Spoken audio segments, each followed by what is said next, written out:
friends, welcome to Mathstoon. In today's video, we will discuss whether 3 is a prime number or not.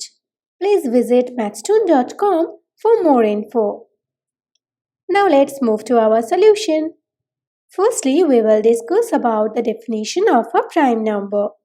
If a number is divisible only by 1 and that number itself, then we can call that number a prime number. Our discussion is about 3 and we know that we cannot divide 3 by any number other than 1 and 3 itself. So, 3 is divisible only by 1 and 3. So, by the above definition of a prime number, we can conclude that 3 is a prime number. Thank you for watching. Please like and share this video if you find it useful. Leave your comment in the comment box. Do not forget to subscribe this channel.